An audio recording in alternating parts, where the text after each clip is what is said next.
¿Qué tal, compañeros? Bueno, yo lo que voy a contarles que hoy tenemos como problema real y cotidiano, que es la pandemia. Así que bueno, yo les voy a contar, vamos a empezar hablando cuestiones que ya las venimos viendo a través de los medios y demás, algunas cuestiones más puntuales, y después vamos a abordar el tema de medidas de prevención y finalmente vamos a ver cuestiones normativas que es fundamental tenerlas hoy presente como delegados gremiales a fin de estar atentos a cuáles son las normativas vigentes con las cuales nos vamos a tener que manejar frente a alguna situación que pueda presentarse, frente a alguna defensa, algún compañero ante alguna situación de que no se le esté reconociendo determinadas enfermedades o frente a la coyuntura de nuestros puestos de trabajo en la vuelta que tenemos muchos, algunos ya están trabajando, pero bueno, los que están trabajando también les sirve mucho el conocimiento de toda esta normativa que vamos a ir viendo, de lo que ocurre cuando falla todo. Este gráfico lo saqué de un medio informativo, me pareció interesante compartirlos con ustedes porque, bueno, muestra el comportamiento del COVID-19, es decir, esta enfermedad que empezó siendo de los sectores de clase media a media alta o muy alta, es decir, todas aquellas personas que tienen la opción y la posibilidad de poder vacacionar en el exterior y que han traído esta enfermedad. Fíjense en azul, la clase media alta, al principio, es decir, mejor dicho, en la última semana de marzo, rondaban el 75% de los casos, obviamente, se daban en esta clase alta, ¿no? Obviamente la clase media es la línea naranja y la clase baja es la línea roja. Acá lo que vamos viendo es el comportamiento del COVID en estas tres clases sociales, es decir, vamos viendo cómo estas medidas de aislamiento han favorecido a la clase alta y media, porque estamos viendo que hubo un pico en el mes de abril y empieza a descender tanto en la clase alta, que desciende mucho más inclusive que en la clase media. Sin embargo, lo preocupante acá es cómo, por el contrario, la curva empieza a ascender en los sectores vulnerables, los sectores sociales más vulnerables, que es la clase más humilde, los desprotegidos, y que claramente son los que van a requerir del sector público de salud. Fíjense que en la quincena ahora que estamos entrando de mayo, ya abarcan aproximadamente el 76% de los casos, a diferencia de una clase alta que baja a menos del 5% de los casos. Bueno, eso era simplemente como para contarles cómo venimos a nivel contexto con el COVID en relación a las demás enfermedades respiratorias que ya habitualmente en nuestra comunidad todos los años padece, y en relación después a los sectores y estratos sociales el comportamiento de esta enfermedad y claramente estas medidas a quien han favorecido más. El COVID-19, como todos lo saben, es una enfermedad infecciosa causada por un grupo de coronavirus, SARS-CoV-2, es el nombre, digamos, del virus, SARS-CoV-2, que puede causar tanto las enfermedades en animales como en humanos. Causan infecciones respiratorias, como ya sabemos, que van desde un resfriado común, ¿sí?, sin fiebre, o inclusive personas sin síntomas, hasta enfermedades muy graves que pueden llegar a requerir asistencia respiratoria mecánica, ¿sí? Es decir, se hospitalizan y van a requerir una asistencia respiratoria mecánica. Esto es simple información, no es para que se lo memoricen ni nada, pero para tener una idea también por qué la importancia de ciertas medidas tienen un efecto benévolo, diríamos, en cuanto al cuidado personal y al el hecho del uso del lavado de manos con agua y jabón, simplemente como una medida de prevención primaria y que reduce claramente la enfermedad. El COVID, en este gráfico ustedes pueden observar, tiene una estructura de corona, por eso se llama coronavirus, tiene una cubierta, como ustedes ven, lo rodea estas espigas rojas, son lípidos que rodean, lo cubren, lo protegen, adentro tiene material genético que al entrar en contacto con una célula, sea humana, sea de un animal, lo que le permite es adherirse inmediatamente y empieza la replicación. ¿Cuál es el tema del lavado de manos? Acá el jabón es muy importante debido a que su composición, la molécula del jabón, tiene también una composición que le permite ingresar, como ustedes ven en este gráfico, a esta molécula y pueden romper esta capa, la cubierta del virus, haciendo que el virus muera de forma casi inmediata. Por eso la importancia del lavado de manos con agua y jabón como medida de prevención primaria, repetirlo todas las veces que se pueda, e inclusive luego se puede hacer la higiene con alcohol, pero es fundamental el lavado de manos. Está más que claro que las moléculas de jabón rompen esta cubierta de lípidos que protege al virus. Los síntomas de COVID, ya dijimos, tiene síntomas que pueden ir desde un resfriado común a un estado gripal. Y los más frecuentes son la fiebre, la tos seca, cansancio, ¿sí? Dolor de garganta, dificultad respiratoria. Y otros menos frecuentes, pero hay que tenerlos muy en cuenta, son el malestar general, la congestión nasal, dolores de cabeza, en algunos casos se han dado conjuntivitis, y algo que ahora lo estamos viendo con mayor repetición, el tema de la pérdida de gusto o el olfato, que eso también lo vemos en un estado gripal, ¿no? Y en algunos casos más raros se ven erupciones cutáneas. Bueno, ¿a quiénes afecta con mayor predisposición? Es decir, todos podemos enfermarnos, o todos, mejor dicho, podemos infectarnos. Ahora, la enfermedad ya con compromiso respiratorio afecta principalmente a los que llamamos grupos de riesgo, es decir, a todas aquellas personas, lo que se está observando, mayores de 60 años, con afecciones médicas previas como hipertensión arterial, enfermedades cardiovasculares, respiratorias, asmáticos, EPOC, ¿sí? Enfisemas, diabéticos, sin diferenciar si es diabético insulinodependiente o no. Diabético es una persona dentro del grupo de riesgo que puede verse comprometido. Pacientes oncológicos, trasplantados, es decir, todas aquellas personas con una pérdida de la inmunidad, ya sea transitoria o permanente, pueden ser afectados por el COVID. Lo que se observa en general, tanto a nivel mundial como lo estamos viendo en las estadísticas locales, es decir, a nivel regional y a nivel local en nuestro país, es que el 80% se recupera, es decir, se infecta, pero sin necesidad de tratamiento porque cursa un cuadro asintomático. Ahora, ese 20% restante, aproximadamente un 5% sí va a desarrollar una enfermedad respiratoria grave. Por ejemplo, una neumonía que va a requerir hospitalización. Y lo que se está observando es que un 2% aproximadamente de esas personas requieran una unidad de terapia intensiva o una unidad coronaria, ¿sí?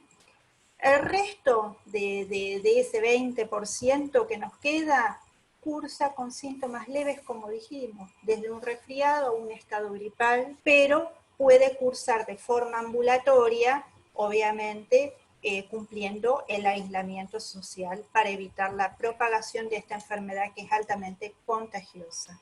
Bueno, ¿cómo se transmite? Ya lo hemos visto, es decir, de persona a persona, a través de las gotículas que salen cuando charlamos, ¿sí? Tanto de la nariz como de la boca de una persona infectada, al toser, estornudar, al hablar. Por eso estas medidas del distanciamiento social. Y secundariamente, aunque ahora se está observando, es decir, la OMS está sacando distintos documentos, pero lo que se sabe hasta el momento es que esas gotículas podrían llegar a permanecer sobre las superficies donde estuvo una persona infectada, ¿sí? No necesariamente con síntomas, es decir, una persona asintomática, pero con COVID positivo, que haya estado sin su protección, sin su tapaboca, puede expedir estas gotículas que caen sobre la mesa por picaportes, en barandas, de modo que otras personas se pueden contagiar al tocar esas superficies que entraron en contacto por la otra persona, ¿sí? Esta persona, al tocar esa superficie, se lleva las manos a la cara, a la nariz, a la boca, y de esta manera se puede producir la transmisión, la contaminación. Como les decía, no necesariamente tiene que ser una persona sintomática para contagiar. Lo que estamos viendo precisamente es que ese 80% de personas que cursan de manera asintomática son las que principalmente hoy transmiten la enfermedad. Bueno, como medidas generales de cuidado, esto el Ministerio de Salud de la Nación lo viene trabajando a través de todos los medios de información, audiovisual, a través de redes sociales, a través de ITATE ha sacado distintas fichas sobre el lavado de manos con jabón frecuente, lo que estábamos hablando recién, las medidas de cuidado al estornudar, con el pliegue en el codo, si tenemos que toser o estornudar, no llevarse las manos a los ojos, nariz y boca, ventilar todo lo que se pueda los ambientes, ¿sí? Limpiar los objetos que uno habitualmente está usando, por ejemplo, ahora de trabajo, que si es la computadora que uno usa frecuentemente, limpiarlos, reducir obviamente el contacto físico con otras personas, no compartir mate, vajilla ni otros objetos de uso personal. Obviamente no circular si no es necesario, si tenemos que salir con el barbijo y tratar de cumplir la cuarentena en lo posible todos aquellos que podemos estar en casa.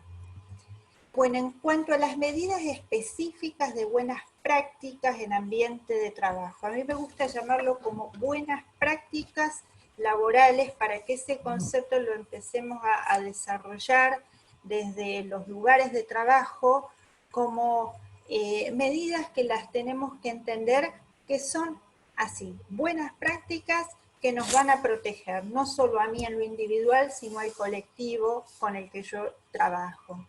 Bueno, es muy importante en estas medidas contar con protocolos, con información sobre el cuidado de personal, todos aquellos que van a reiniciar las tareas o los que ya están realizando tareas presenciales a fin de disminuir los riesgos de contagio. Las medidas generales para todos los ambientes laborales son similares, pueden diferir entre unas y otras dependiendo obviamente la actividad en la que nos desarrollemos o el posible contacto que podamos tener con mayor público, ¿sí? Aquellos que tengamos que hacer atención al público. Bueno, difundir, actualizar de forma permanente información sobre medidas de higiene mediante cartelerías y afiches, es decir, todo esto tiene que estar en los ambientes de trabajo, en los puestos de trabajo, garantizar las distancias de seguridad, como hablábamos, ventilar permanentemente, fundamental, realizar la higiene, desinfección, tanto antes, durante y al final de la jornada. También la entrega de elementos de protección personal, ¿sí? En aquellos trabajadores que por su tarea lo requieran. Esto que les decía, todos aquellos que retomemos actividades y empecemos a realizar atención al público, debemos exigir la entrega de los elementos de protección personal, tanto para el cuidado individual como para el cuidado a la comunidad. O aquellas personas que realizan tareas de limpieza, bueno, capacitar en medidas de prevención y cuidado. Acá lo que yo les incorporé son algunas de las fichas que en la Superintendencia de Riesgos se vienen trabajando. Nosotros en el organismo realizamos tanto tareas de oficina como tareas que nos lleva, digamos, a estar en establecimientos. Por ejemplo, los que somos inspectores y debemos ir a establecimientos. Bueno, se han desarrollado una serie de afiches informativos a través de un protocolo el cual lo que trata es de brindar información a los trabajadores sobre qué medidas debemos cumplir. Por ejemplo, para tu cuidado personal y el de tus compañeros de trabajo, aplica las siguientes medidas de prevención, que son las que ya hemos visto: la higiene y desinfección de manos en forma permanente, la limpieza y desinfección de los puestos de trabajo, es decir, escritorios, sillas, teclados de PC, los teléfonos, útiles de trabajo, ¿sí? O los intercomunicadores, lo que utilicemos normalmente en la oficina, bueno, cotidianamente los vamos a tener que estar higienizando. También limpiar y desinfectar todos los elementos personales, es decir, desde la billetera cuando voy a comprar la comida, el celular que voy a estar más en la calle, también lo voy a tener que higienizar, llaveros, bolsos, carteras, mochilas. Bueno, de hecho, dentro del protocolo que el organismo establece es antes del ingreso al edificio, es cuando empecemos a ingresar, vamos a tener que limpiar cada bolso, cada cartera de los que trabajemos y entremos al organismo antes de ingresar. Es decir, va a haber para higienizar los elementos necesarios y recién ahí podremos, digamos, ingresar a las oficinas. Respetar las distancias de seguridad con el resto de las personas. Bueno, esto está establecido de que las distancias mínimas deberían ser de 1,5 metros a 2. ¿Sí? La explicación es por qué, porque el hecho de hablar, las gotitas que uno elimina, precisamente pueden correr una distancia de 1 metro aproximadamente. Por eso las distancias mínimas de 1,5 metros a 2 metros. Esto lo mismo para los que estemos trabajando dentro de las oficinas. Mantener, como decíamos, los ambientes ventilados. En caso de presentar síntomas, inmediatamente comunicarlos al servicio de medicina del trabajo, en el caso nuestro que tenemos un servicio médico dentro del organismo. Aquellos que no lo tengan deberán remitirlo a su personal jerárquico para que inmediatamente se active el protocolo que de por sí cada organismo debería contar, ¿sí? En el caso de un caso sospechoso, debería contarse con un espacio para aislar a la persona de manera inmediata y evitar que esté en contacto con el resto de trabajadores o inclusive con público en general. Bueno, cómo lavarse las manos, ¿sí? Esto, por ejemplo, en comedores y salas, nosotros solemos hacer, cuando estamos en oficina, por ahí tenemos reuniones con sindicatos, entonces, bueno, una de las cuestiones que se está desarrollando es que las reuniones, como ven en este escritorio, también deberían respetarse, más allá de que estemos todos sentados, esta distancia de 1,5 metros. Acá es lo que les comentaba, cuáles son las condiciones para ingreso y permanencia dentro del organismo. Bueno, en nuestro caso, y debería ser así en todos los organismos, se realizará un control de temperatura corporal previo al ingreso al edificio. Se va a establecer obviamente el uso obligatorio de barbijos o tapaboca o protección respiratoria durante toda la jornada. Higiene y desinfección antes del ingreso al establecimiento, prioridad de ingreso a personas comprendidas dentro de los grupos de riesgo. Esto no tiene que ver con los trabajadores, sino con aquellas personas que acceden al sistema de riesgo por algún motivo, tienen que acercarse a las oficinas, se le va a dar prioridad a estas personas. Bueno, respetar las distancias de seguridad entre personas. En caso de concurrencia masiva, como tenemos personal, es decir, público, que puede ir a requerir algún tipo de denuncia, hacer al organismo porque no se están cumpliendo precisamente estas medidas en sus establecimientos, se prevé que pueda haber una concurrencia masiva y en esos casos los turnos deberán realizarse hacia el exterior del edificio, es decir, lo que se trata es de evitar que se concentre dentro del mismo edificio el personal. Ingreso por lugares habilitados exclusivos, es decir, el personal, lo que se está previendo también, que acá no lo especifica, es que tanto los trabajadores deberán ingresar por una puerta y bueno, el público en general por otra. Bueno, evitar tocarse la cara como medidas generales. Bueno, acá tenemos los afiches de mantenga distancia de seguridad, como decíamos, volvemos a reiterar, 1,5 metros a 2 metros. Los que salimos a hacer inspecciones y utilizamos vehículos oficiales o tenemos que realizar alguna visita a algún establecimiento o hacer alguna auditoría a una aseguradora, bueno, y hacemos uso de los vehículos oficiales, se deberá prever este mínimo de condiciones antes, digamos, del uso de un vehículo. Antes, durante, al finalizar, obviamente, estas tareas las realizará la persona responsable de ese vehículo. es decir, dejar el vehículo en condiciones de ser utilizado por otra persona. Se prevé que traten de ser la menor cantidad posible de personas dentro del vehículo. Se deberá circular con ventilación natural en lo posible, es decir, tratemos de usar las ventanillas abiertas para que sea una ventilación natural y que se renueve constantemente el aire. Y además se prevé que se debe haber un registro interno de cada vehículo y quién realiza esas tareas de higiene y desinfección, ¿sí? Es fundamental porque la persona responsable del vehículo tendrá que ser la que lleve todas estas medidas, y ante un desvío o ante algún desvío, quiero decir, si este trabajador llegara a enfermarse, tiene que estar registrada también quiénes fueron las personas que estuvieron desarrollando la actividad fuera del organismo, ¿sí?